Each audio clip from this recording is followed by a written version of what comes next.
오늘 우리에게 주실 하나님 말씀은 민수기 23장 우리 18절에서 26절까지 보도록 하겠습니다. 제가 가진 성경은 구약 성경 236면에 있습니다.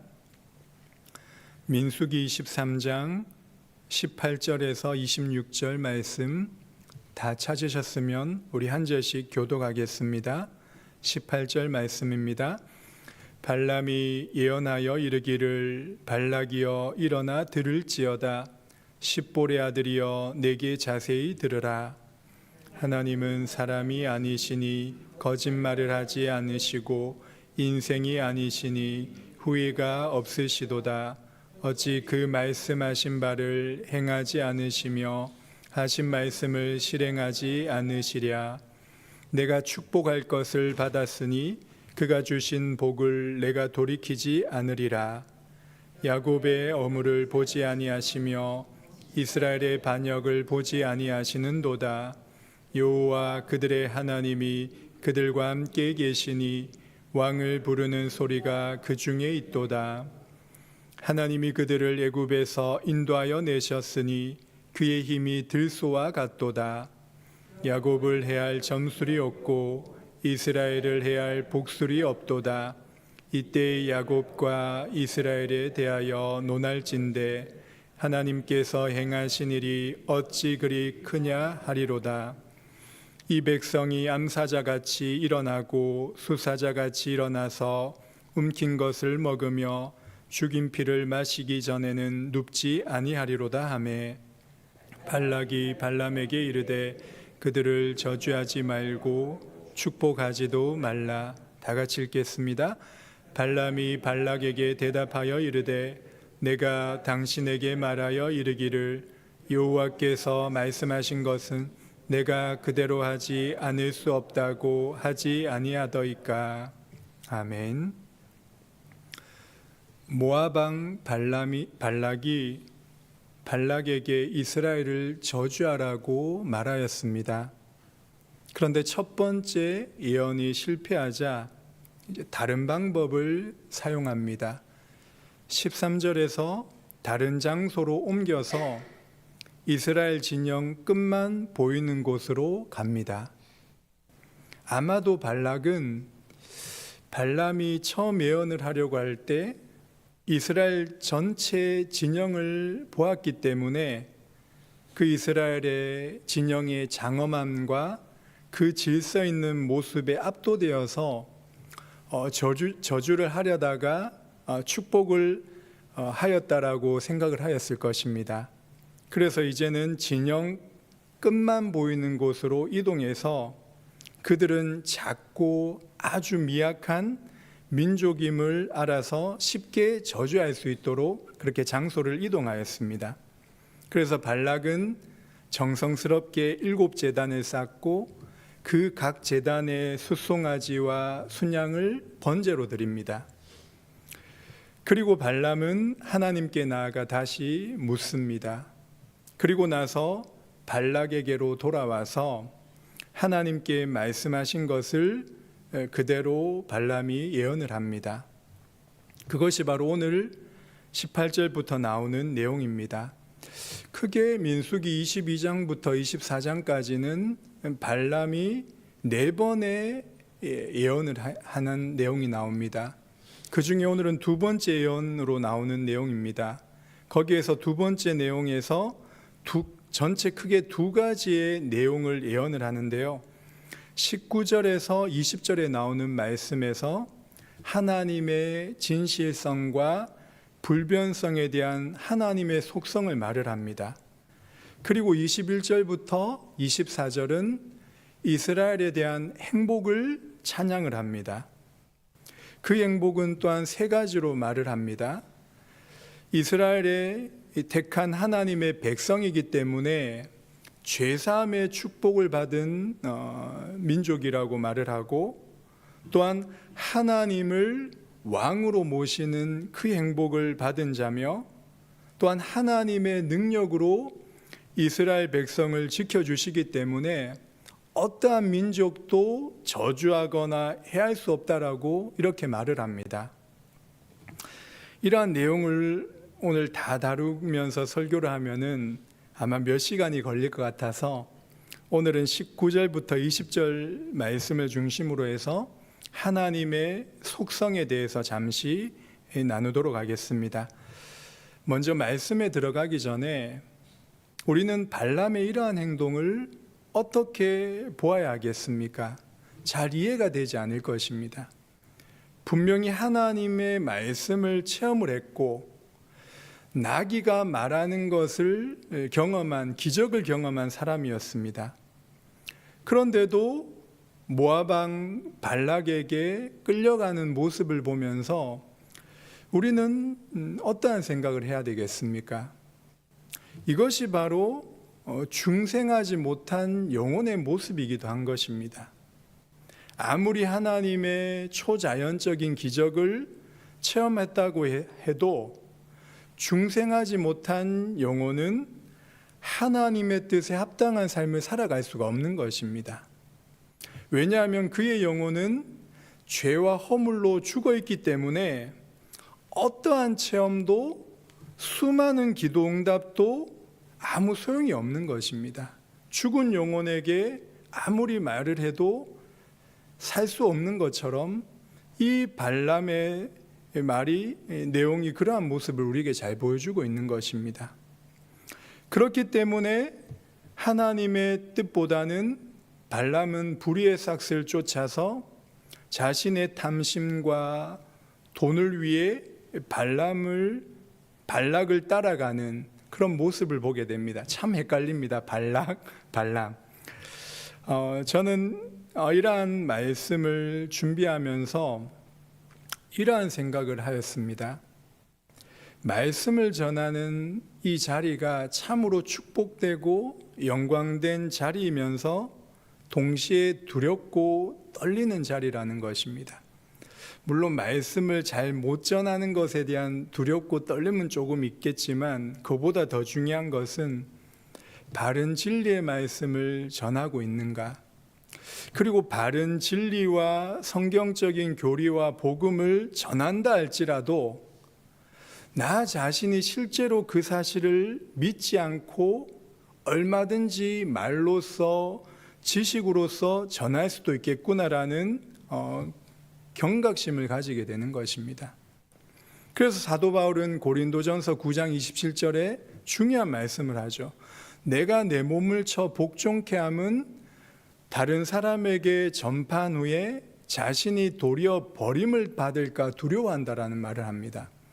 이 말은 구원이 취소될 것에 대한 두려움이 있다는 그런 뜻이 아니겠죠. 분명히 하나님의 말씀을 전하고 복음을 전하면서 영혼이 살아나지만 자신이 그 복음을 실제로 경험하고 누리지 못하면은 얼마든지 말로써 지식으로서 잘 증가할 수 있다는 것이겠죠. 그리고 야고보서 3장 1절에는 선생된 자가 더 큰 심판이 있다라고 말씀을 합니다. 설교를 물론 잘하는 것이 중요하겠죠. 그리고 신학적인 지식과 교리를 잘 알고 있는 것도 참으로 중요한 것입니다. 그러나 그 자체가 설교자 개인의 믿음이 될 수 있는 건 아니라는 것입니다. 왜냐하면 이 바른 지식과 성경의 가르침과 이 교리에 성령의 역사가 있지 않으면 믿음이 없는 죽은 지식이 되고 죽은 정통 신학이 되는 것입니다. 바리새인을 한번 생각해 보시기 바랍니다. 구약 성경을 달달달 외웠습니다. 그리고 율법의 조항은 누구보다도 잘 알고 있었습니다. 그리고 메시아도 분명히 기다렸을 것입니다. 그러나 눈앞에 메시아로 오신 예수님을 보아도 깨닫지 못하고 오히려 그 예수님의 말씀에 반감이 들어서 돌을 치려고 하는 그 마음은 무엇이겠습니까? 그들은 성경을 많이 아는 지식과 많은 교리를 알고 있었지만 실제로 그것을 믿지 않고 성경에 나온 그 하나님을 실제 자신의 하나님으로 체험하지 못했던 것입니다. 가끔 그러한 말을 듣습니다. 평신도였을 때 많은 은혜를 받고 좋아서 신학교에 들어갔습니다. 그런데 신학교에서 열심히 공부를 하는데 점점 믿음이 떨어지고 오히려 불신자가 되는 그런 모습을 보게 되었다고 합니다. 종종 있는 것이 아니라 가끔 그러한 모습을 봅니다. 과거에 신학교를 다녀봤다, 그리고 열심히 신학도 공부했다라고 말을 하지만 교회를 다니지 않고 예수님을 믿지 않는 그런 부류의 사람들을 가끔 보게 됩니다. 그것은 제가 볼 때 제 개인적인 견해로는 두 가지로 볼 수 있는 것입니다. 구원의 은혜를 체험하지 못하고, 다시 말해서 참된 회심이 없는 상태에서 뜨거운 감정적인 은혜를 받은 모습일 것입니다. 그리고 또 다른 하나는 기도하지 않고 하나님의 그 말씀을 이성으로, 지식으로 신학을 공부하다 보니까 이성을 중심으로 한 연구에 몰두하게 되는 것입니다. 그렇게 되면 이성을 중심으로 한 이해가 계속 중심이 되기 때문에 자유주의 신학에 쉽게 빠지게 되는 것입니다. 한국에 1980년에 합동신학교를 세우신 박윤선 박사님께서 차를 타면서 늘 기도했던 기도 내용이 있었다고 합니다. 그것이 하나님, 자유주의 신학이 한국에 몰려오고 있습니다. 주의 종들이 진리의 말씀으로 깨어있게 하시고 기도하는 목회자와 신학자가 많이 일어나게 하옵소서. 그러면서 신학을 공부하러 유학을 가는 제자들에게 계속 권면을 하는 것입니다. 기도를 많이 하시면서 열심히 신학 공부하시라고. 그렇지 않으면은 자유주의 신학에 물들게 된다는 것입니다. 우리도 이렇게 기도해야 될 것입니다. 하나님, 우리가 배우고 알아가는 성경의 많은 중요한 진리의 지식과 교리의 가르침이 지식으로 끝나지 않게 하시고 우리의 삶 속에 깊이 생명으로 체험되게 역사하여 주옵소서. 이렇게 기도해야 될 것입니다. 오늘 말씀을 통해서 우리는 하나님을 아는 지식이 우리의 삶을 변화시키는 생명으로 체험되어지는 은혜가 있기를 바랍니다. 우리 함께 민수기 23장 19절의 말씀을 같이 읽어보도록 하겠습니다. 19절입니다. 시작. 하나님은 사람이 아니시니 거짓말을 하지 않으시고 인생이 아니시니 후회가 없으시도다. 어찌 그 말씀하신 바를 행하지 아니하시며 하신 말씀을 실행하지 않으시랴. 과거에 우리가 필수적으로 암송했던 구절 중에 하나입니다. 그런데 이렇게 성경을 읽다 보면 믿음의 사람의 고백의 내용이 아니라 거짓 선지자 이 점술가인 발람의 입술에서 나온 말이었습니다. 그렇다고 해서 이 말씀이 잘못됐냐? 그게 아니죠. 하나님의 성품을 너무나도 잘 나타내주고 있는 말씀입니다. 성경은 우리에게 하나님이 전능하셔서 모든 것을 다 하실 수 있는 분이심을 말씀을 하십니다. 하지만 하나님은 안 하시는 것이 한 가지가 있습니다. 그것이 무엇이겠습니까? 거짓말입니다.